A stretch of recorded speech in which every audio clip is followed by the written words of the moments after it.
So we have Vandana Kumar, who is a publishing executive with a 35-year track record in the industry. As a new immigrant, she co-founded India Currents magazine in 1987 and published an award-winning print magazine from April 1987 to December 2017. India Currents went fully digital and is today and has the largest following amongst Indians in the United States. What was the moment that inspired you to begin India Currents as a new immigrant? I've been here for a long time, as is evident. And it's hard to think of, a moment where, this whole idea crystallized because you have to go back to 1987. And for a lot of people now who were not even born then, it's hard to imagine that moment, you see, because the internet was not invented. And so, for a lot of people, that's the only world they know. This was a different moment. And as a new immigrant in California, we could not find ourselves reflected in the media, So I was an avid newspaper reader. I would always be reading the newspaper because that's how we got the news when I was in India. And I was looking and I would think that surely there are other people like me. Surely there are others that are, doing things around here that would be worthy of some mention. But we were completely invisible in the media. And in some ways, that gave the impetus for providing a space where we could all celebrate, because we did know that there were lots of other people like us. And I say us because, my partner in the business was my brother-in-law, Arvind Kumar, who came up with the idea.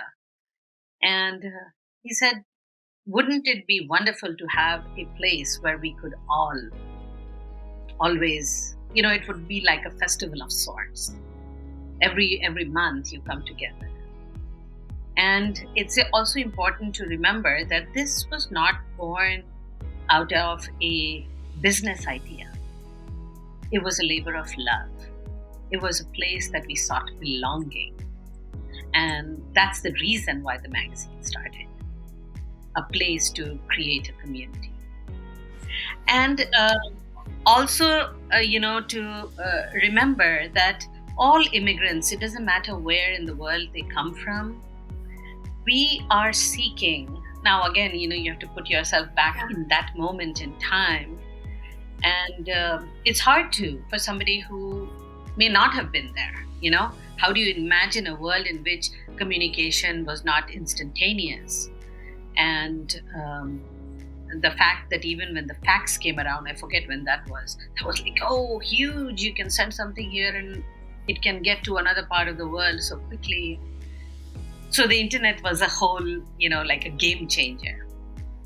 But all immigrants, no matter where they come from, they are looking for a way to belong.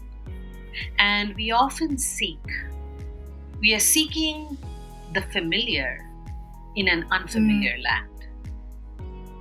Like, I used to do this. I used to eat this. How can I do that here?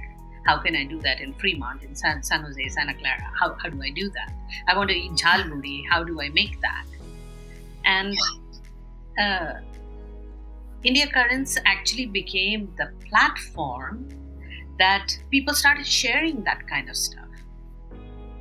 And you could make jhalmuri by mixing Rice Krispies and planter peanuts and, the oil that what we would get in those days.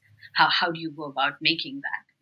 And it's kind of a weird thing for anyone who's not South Asian to even hear that, because why on earth would you mix these items?